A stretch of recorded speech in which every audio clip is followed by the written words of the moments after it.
반갑습니다. 명리학 박사 송재우입니다. 오늘 시간은 사주로 이혼의 전개 과정을 한번 알아볼까 해요. 우리 흔하죠? 이혼이라는 게 좋은 건 아닌데 흔하게 일어나고 있잖아요. 근데 나한테 주어진 운이 이혼에 많은 영향을 미친 경우가 있습니다.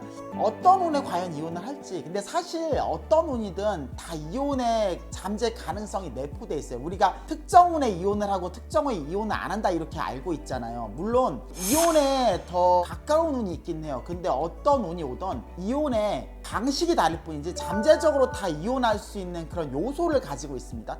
그러면 각 운들이 어떤 요소를 가지고 있을까 한번 알아보도록 하겠게요.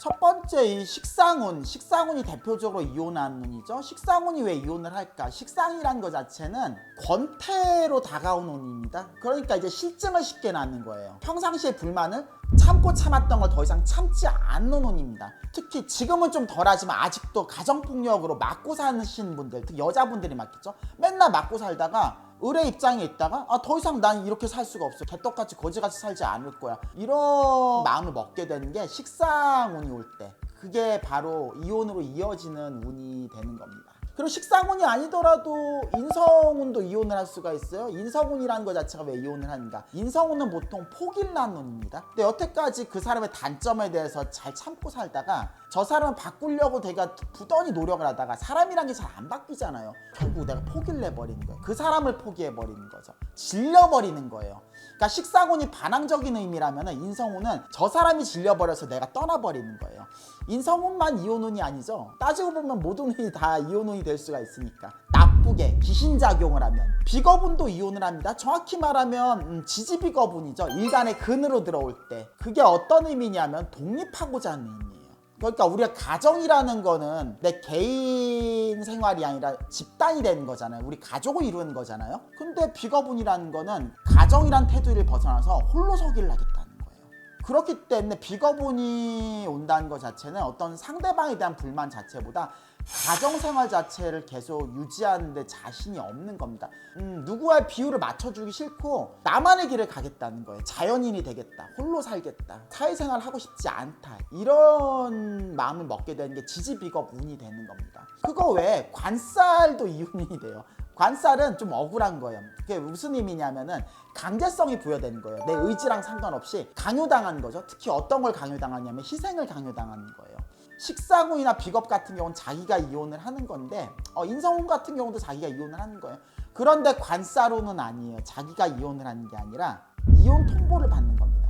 내가 차는 게 아니라 차이는 거고, 연애에서도 쫓겨나는 거예요. 다음에는 재성운도 이혼을 할 수가 있겠죠. 재성운 때 이혼을 하게 되면요, 재성운이라는 건 확장을 하는 거고 새로운 세계에 관심을 갖는 게 재성운이에요. 이게 결혼 생활에 어떻게 나타나냐면은 지금의 가정 말고 다른 경험을 해보고 싶은 거예요.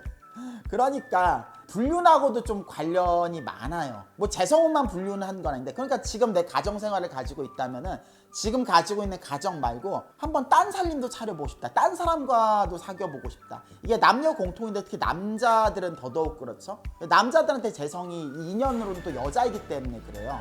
식상, 인성, 비겁, 관살, 재성, 이게 모든 게 다 이혼의 운이 될 수가 있습니다. 근데 무조건 된다는 아니고 나쁜 운으로 올 때, 이것들이 좋은 운으로 올 때는 또 달라요. 이혼이라는 게 흐름이 그렇죠. 첫 번째가 서로 궁합이 안 맞는 거, 만나지 말아야 될 사람이 만난 거, 이미 균열이 있는 거예요. 첫 단추를 잘못 끼운 거죠. 그러다가 특정운, 뭐 식상운이 왔는데 그게 귀신운, 나쁜 운이다. 그런 경우 아까 전에 설명대로 전개가 되는 거예요. 이혼할 때 하더라도 어떻게 위기가 되는가. 본 영상은 뭐 상호 궁합이나 특정 운이 유불리라든지 이런 걸 빼고 그 유불리가 되는 운이 어떤 방식으로 전개가 되는지 그 방법론적인 얘기를 많이 드린 겁니다. 그러니까 식상운이 나쁘게 작용하면 어떻게 전개가 되는가, 뭐 재성운이 나쁘게 작용하면 어떻게 이혼이 전개가 되는가, 이런 걸 말씀드린 거기 때문에 팔자를 잘 모르신 분들은 이 영상을 통해서만 속단할 건 아니고 현재 가정생활에 위기가 있으신 분들은 유능한 명리학자를 찾아가세요. 그런 다음에 상호 부부 간의 궁합은 어떤지, 그리고 운이 불리한지, 불리하면 이게 식상으로 불리한지 인성으로 불리한지 그 속성을 알면은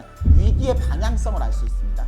이미 사이가 너무 나쁜 관계라서 되돌릴 수 없는 경우도 있긴 한데, 그렇게 극단적으로 치닫지 않으면 아무리 문제가 있고 나쁜 변수가 오더라도 그거를 되돌릴 수가 있고 바꿔 나갈 수가 있거든요. 거거든요. 궁합이란 게 그렇습니다. 어떤 가정사 위기가 있으면은 궁합인 운생 이런 것도 그 위기를 극복하고 좀 더 나은 삶을 살려고 공부를 하는 거예요. 오늘 사주 한입은 여기까지입니다. 재밌게 보셨으면 좋아요, 알림, 구독 설정 부탁드릴게요. 그럼 안녕히 계세요.